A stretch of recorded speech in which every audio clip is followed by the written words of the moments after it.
I have some exciting news. I'm getting married. And guess what? Do you want to know who it is? Should I tell you? Oh, wow, that's great. I'm really happy for you. Congratulations on your engagement. Thanks. So my fiancé is actually the son of a company president. Can you believe it? It feels like my life is going perfectly. Honestly, just being born with a decent face already makes me a winner, don't you think? I graduated from university with my sister and got a good job. And now I am marrying a rich and successful guy. Yeah, that sounds really nice. I'm glad to hear that everything's going well for you. Right? My life is seriously on a roll. I just recently quit my job in anticipation of my marriage. When I showed everyone pictures of my fiancé, the president's son, they were all super jealous. It's hilarious, really. Some of my friends from my 30s were so envious. It was funny. I mean, obviously, our backgrounds are just so different. You are really putting yourself out there, aren't you? It's one thing to say this to me, but maybe you should tone it down a bit when you're outside. What? Of course not. You think I'm going to pretend to be humble? I'm actually quite good at navigating life, you know. I can see that, but just be careful. If you keep making enemies, it could come back to haunt you later. Oh, please. It's not like you who seems to struggle in life. I'm leading a life that's completely opposite of yours, where you had a child young and ended up alone. I haven't had to deal with any hardships at all. Well, that kind of life doesn't necessarily last forever. Especially now that you're getting married, your actions will impact your partner too. It's important to be responsible for what you say and do. Coming from someone who divorced a loser, that doesn't have much weight, does it? I mean, the way people get divorced so easily these days is ridiculous. You should think about the kids. That's something I have always thought about. And honestly, the kid that you had seems a bit slow. Plus, the kid's not exactly a looker either, so it's kind of sad. Gabby, that is way too much. You can say whatever you want about me, but leave my child out of it. Oh, look who's acting all high and mighty now. But seriously, don't you feel sorry for that kid? Having a single mother who dropped out of school, that is something to be ashamed of forever. I would definitely feel inferior about that. You can think however you want, but don't present your values as if they're universal truths or the only right way to live. Everyone carries their own burdens as they navigate life. Your reckless words will eventually come back to bite you. You should really stop acting like a child, spouting whatever comes to mind without thinking. That's hilarious. A single mother without a diploma is preaching to me now? I can't imagine how frustrating it must be for a child to have a mother like that. I'm going to make sure I never turn out like you. Do whatever you want. Oh, by the way, I'm bringing my fiancé over to meet my family soon. He wants to greet our parents, so it's happening. You and your kid better be there too, just to show face. We're technically family now, right? Though once I get married, I'll probably cut ties anyway. Wow, do you really have to say all that? Well, that's just how it is. Just promise me you won't show up looking like a mess, okay? Yeah.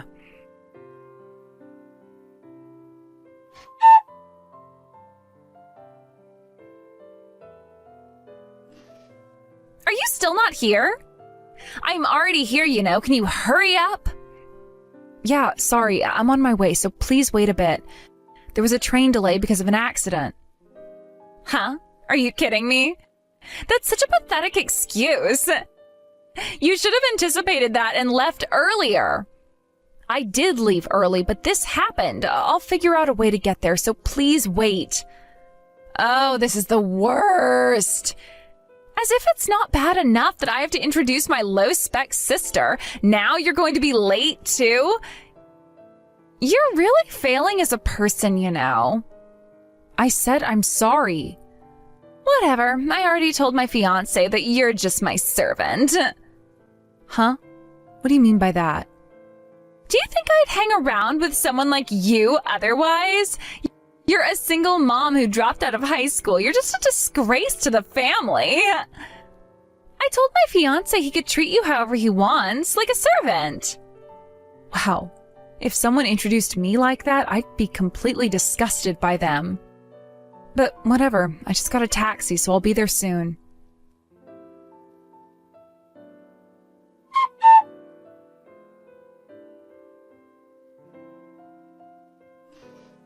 I've arrived, but where are you? What are you doing, leaving your fiancé behind? Oh, you got there? Well, that was faster than I expected. I just had some free time, so I went to the convenience store. By the way, did you meet my fiancé? Yeah, I met him. Is he treating you like a servant? You know, introducing yourself as a high school dropout and a clueless single mom. You better kneel and apologize to her right now. Huh? What do you mean by her? And honestly, I can't even keep up with how nonsensical this conversation is. Your logic is a bit lacking, you know, huh? Gabby, what are you talking about? Miley, your sister, is our company's advisor and a super high-ranking executive. She's an impressive person. Wait, are you talking about Bradley? Why is he contacting me through Miley's phone? You introduced me as a servant, and I've been looking down on you, so I asked him what was up, and he showed me this message. I'm just devastated to learn your true nature. Wait a minute, I'm completely lost here. You and Miley know each other? Know each other? It's more than that. She's someone who's really helped me. I never expected to run into her like this. She's not someone you can look down on just because she's a high school dropout and a single mom. She's worked hard and achieved a lot. Oh, is that so? I didn't know she was actually doing well in her job. And please stop treating me like the villain here. It's a fact that I became a single mother and dropped out of school. You don't understand at all the challenges of making a living as a single mother, which is why you can say such things. Anyway, apologize to Miley. We'll talk about everything else afterward. No way! Why should I apologize? Being a high school dropout and a single mom is entirely my responsibility and my own fault. It's her fault for choosing a life that makes you look down on yourself. Well, now I understand. Gabby, I've lost respect for you. The engagement is off. What? That's a bit over the top, don't you think? Wait, why? I didn't think you could be this cruel and mean. You're really a piece of work. Oh, and it's Miley, by the way. I got my phone back. He says he's leaving now. Wait, don't just take the conversation into your own hands. Are you kidding me? Don't let him go. Well, it's not happening. He seems utterly defeated now and has realized that you are someone he cannot communicate with. I don't think he has any intention of trying again. When your values are this different on something so significant, it's impossible to talk about marriage, right? Why? I haven't said anything wrong. How did we end up like this? The fact that you think you haven't said anything wrong is where it ends. Your values and his are too different. You probably tried hard to keep his facade up until now, but after exposing your true self to this extent, there's just no way.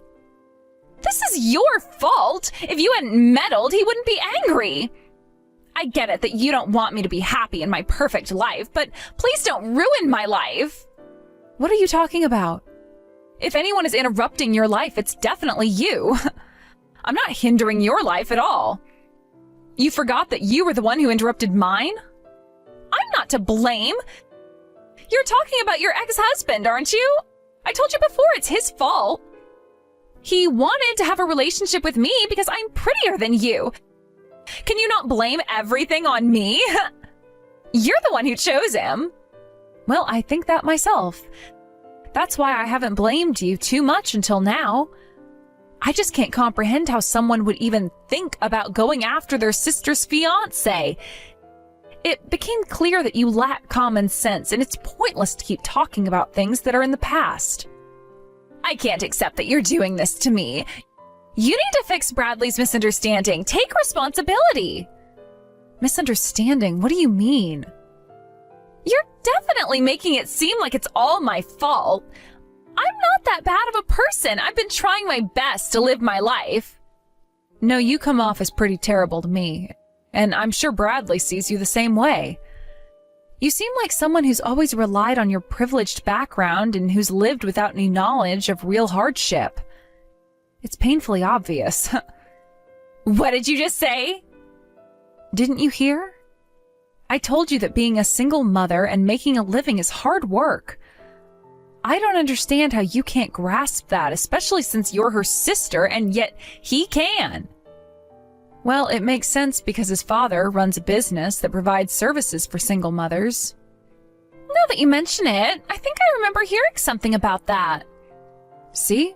That's why I warned you that your recklessness would eventually lead to your downfall. Look where we are now. It's turned out just as I predicted. That's why I told you to be careful. This is ridiculous. I'm already engaged and set to leave my job. I can't believe he's calling off the engagement. Well, that's between the two of you. I won't get involved, but honestly, he's too good for you. You two are just not a good match. Shut up! I am getting married! If you're not going to help, then stay out of my life! I mean it. I'm cutting ties with you for good. All right, fine. To be honest, that works better for me too. Let's do that.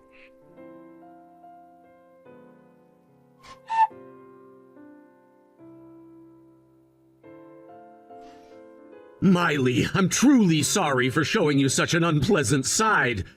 No, I mean, I'm really sorry for dragging you into our issues. I never imagined it would turn out this way. I apologize for the trouble. No, I should be the one apologizing. My sister was the one causing you trouble.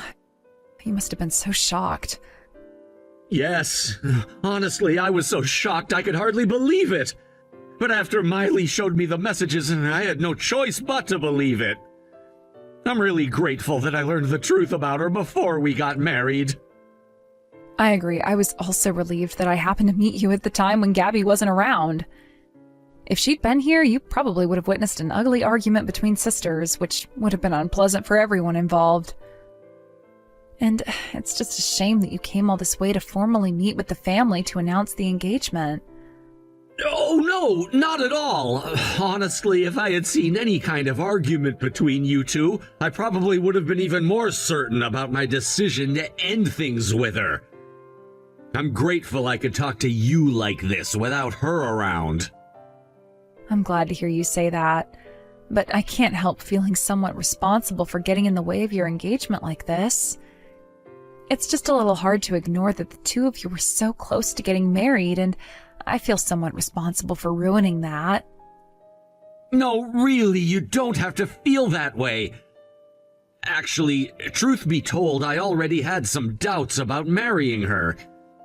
It's a bit of a separate issue, but now that I've seen her true nature, I realize it's better that I learned this now than later.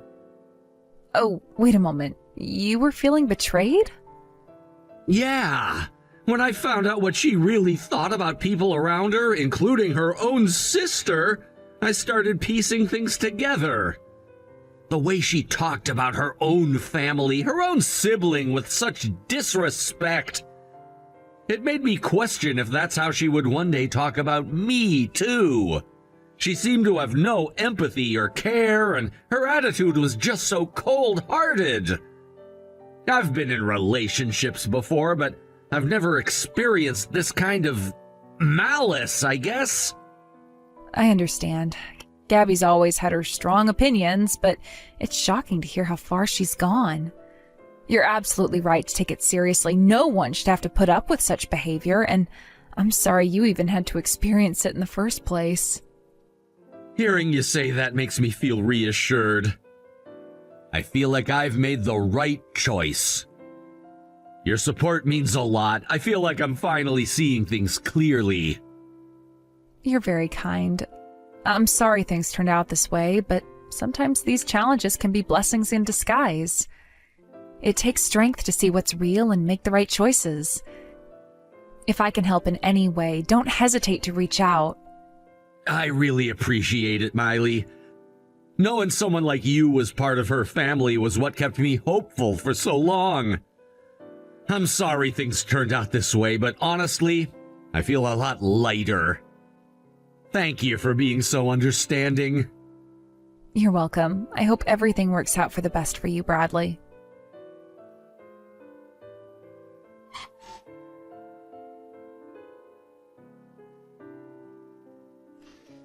Why am I being thrown out of the house? I just came home to find my stuff tossed out, and then I was told to get out. And apparently they even got your approval for this? What the hell does that mean? It's exactly what it sounds like. They have my full agreement because, well, this house, the one you're staying in, it's actually under my name. What? Are you serious? I thought Mom and Dad bought it with their pension money. Nope, they didn't. I bought this house back when my child was still little, and they were there to help me get through a lot. So I decided to return the favor by buying the place. You were the one who just decided to make it your home. So that's why they're kicking me out? But why now? You know, I'm already dealing with the heartbreak of my engagement falling apart. Couldn't you cut me some slack? Oh, I know about the engagement. I told them everything, actually. I explained how you've been spoiled and coddled far too much and that it's become an issue that just keeps repeating itself. What do you mean by repeating itself? What are you talking about? Oh, you know very well what I mean. You were engaged to Bradley, yet here you are, sneaking around with another guy. You think no one noticed? Wait, what are you talking about? What proof do you even have? Don't try to play dumb. I saw all the evidence. Bradley showed me himself. I feel so sorry for him, Gabby. Here he was, thinking he had a future with you. You couldn't have been more careless. Why? Why would Bradley even know about any of this? Honestly, you can't fool someone with a sharp mind. There are people who can see through this kind of thing. And I'd say after dealing with your behavior over the years, my instincts have become pretty sharp too. So tell me, on the day you went to the convenience store, weren't you just trying to sneak in some time to chat with that other guy? Well, but so what? That's none of your business, Miley. Whatever's going on with Bradley and me doesn't concern you. Oh, trust me, I know it doesn't directly concern me. Then why bring it up? Because I'm done with this nonsense. I've explained everything to Mom and Dad so they'd understand why it's time to take back control of my house. No more freeloaders here. You can't be serious. You went and told them all of this? Of course I did. See, you may not care since you're the one doing the damage, but the people on the other end of your recklessness, the ones who get hurt, we have every right to speak up. I know that because of you. I ended up divorcing my own husband. And then, even after that, you go and pull the same thing with another guy, causing more hurt. So, yes, I had no choice but to set things straight with our parents. Are you kidding me? I told you this has nothing to do with you. Why would you meddle like that? Do you have any idea how hard things are for me right now? I'm still trying to find a job. Oh, aren't you supposed to be this elite who graduated college? Finding work should not be an issue for you, right? Isn't that what you always claim? Sure, I might find something eventually, but honestly, I doubt you will. With that inflated sense of worth, you're bound to be picky about jobs. But here's the catch. You've quit every job you've had almost as soon as you've started. So how are you supposed to convince anyone to take you on? Employers aren't lining up to hire people like that. Stop it! I don't need you to rub it in. I already know that much. Well, get ready, because Bradley told me he's planning to sue for damages. So I hope you're prepared to face the consequences of your own choices. What? Sue me? For what?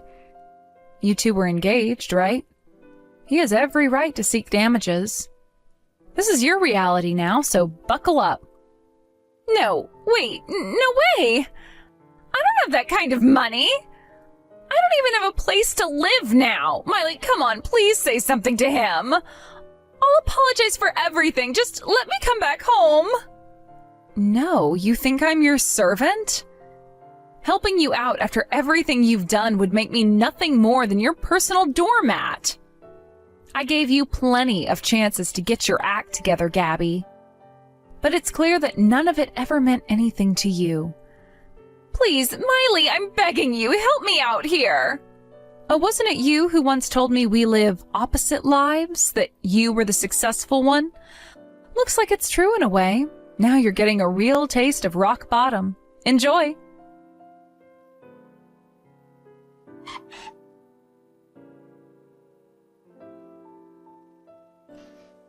Gabby's constant messages had become quite overwhelming, to the point where I decided to simply block her number. It wasn't an easy choice, but it felt necessary for my peace of mind. I needed some space from the incessant notifications that disrupted my day-to-day life. Gabby became the type of person who often couldn't take a hint, had a knack for overwhelming anyone with her communication, especially when things didn't go her way. The relentless barrage of texts, calls, and messages had finally pushed me over the edge. In her attempt to reach out, I learned that she had been trying to get in touch with Bradley, my friend, with the hope of apologizing to him for her behavior. It's not unusual for someone like Gabby to seek out others to mediate her conflicts, thinking that if she can just get the right person to understand her side, everything would miraculously resolve itself. However, this time things had escalated beyond mere apologies and conversations. Bradley's known for being a kind-hearted individual, always willing to lend an ear or offer support when needed. His warm demeanor makes him approachable, and many people, including Gabby, often feel comfortable confiding in him. Despite his gentle nature, there exists a more pragmatic and cold side to him when it comes to serious issues. And this situation with Gabby was no exception. After enduring her disruptive behavior for far too long, he had reached his breaking point too. I found out that he had made the difficult decision to consider taking legal action against Gabby. This was significant because Bradley typically avoided confrontation and rarely resorted to such extreme measures. The fact that he felt pushed to this extent showed how serious the situation had become. I knew that he had always been patient with Gabby, having tried numerous times to advise her on her behavior and how it impacted those around her, but it seems that despite his best efforts, Gabby was incapable of understanding the consequences of her actions. In the past, he had spoken to her, expressing his concerns and encouraging her to change her ways, but it felt like talking to a brick wall. Each conversation would end with promises from Gabby that she would do better, that she would make changes, but ultimately, those were just empty words. Time and again, he tried to guide her, offering constructive feedback, but Gabby would often brush it off or become defensive, insisting that she was fine just the way she was. As I reflected on the situation, it struck me that with people like Gabby, sometimes they need to hit rock bottom before they can truly comprehend the impact of their behavior. I thought about how difficult it must be for someone who has been coddled or shielded from the harsh realities of life to understand what it means to face consequences. Gabby, in her own little world, often seemed detached from the struggles and emotions of those around her. This lack of awareness isn't unique to her. It's something I've noticed in people who have never had to deal with the repercussions of their actions. They often live in a bubble, believing that they can act however they wish without facing the fallout. This is especially true for Gabby, who has often been treated with kid gloves by those around her, including her family and friends. The constant support and validation she received allowed her to continue her behavior without realizing how it affected others. Bradley's been a voice of reason for her, but now it seemed like even he had reached his limits. The kind-heartedness he usually exhibited had turned into a steely resolve. His decisions to consider legal action was not taken lightly. It was a last resort, an indication that he could no longer tolerate the chaos she brought into his life. I wondered what it would take for Gabby to finally understand the seriousness of her actions and the pain they caused others. It was painful to watch, knowing that despite Bradley's best intentions, Gabby might not learn her lessons until it was too late. I felt a mix of sympathy for both of them. For Bradley, I understood the frustration of trying to help someone who doesn't see the need for help. For Gabby, I felt pity because she was on a path that could lead to significant isolation if she didn't change her ways. I knew deep down that if she continued down this road, she would find herself alone, without the support of those who once cared for her. As I pondered the situation further, I considered the dynamics of their relationship. It was complex, to say the least. Bradley had always been the patient one, willing to listen to Gabby's woes and provide comfort when she was upset. However, Gabby had become increasingly demanding over time, relying on him as her emotional crutch, without reciprocating the same level of care. It's a dynamic that often occurs in relationships where one party feels entitled to the support of another without realizing the toll it takes. In my conversations with Bradley, he had expressed his exasperation with Gabby's inability to appreciate his kindness. He felt like he was giving and giving, but in return he received nothing but more demands for attention and understanding. I could see how this had begun to wear him down, leading to his decision to take a stand against her. Even as I contemplated all of this, I couldn't help but think about the moments that defined their interactions. There had been times when Gabby was genuinely sweet and caring, but those instances seemed few and far between compared to her more demanding and inconsiderate behavior. I wondered if she was capable of change or if she would continue to spiral further into her self-centered ways. Bradley had tried to remain hopeful throughout their friendship, believing that there was a part of Gabby that could recognize her shortcomings and make an effort to improve. He would often recount moments where she showed potential for growth, moments where she demonstrated empathy or kindness to others. But those instances were always overshadowed by her more manipulative and attention-seeking tendencies. It was as if every step forward was followed by 2 steps back, and it left Bradley feeling exhausted and defeated. Ultimately, it was a difficult lesson for both Bradley and Gabby. For Bradley, the lesson was about setting boundaries and knowing when to say enough is enough. For Gabby, it was a harsh awakening that her actions had consequences and that she couldn't always rely on others to pick up the pieces for her. The road ahead would be challenging, and it would require both of them to confront the truth about their relationship and their respective roles within it. As I continued to reflect on their dynamic, I couldn't shake the feeling of sadness for what might be lost. There was a time when Bradley and Gabby shared a bond that was genuine, filled with laughter and support.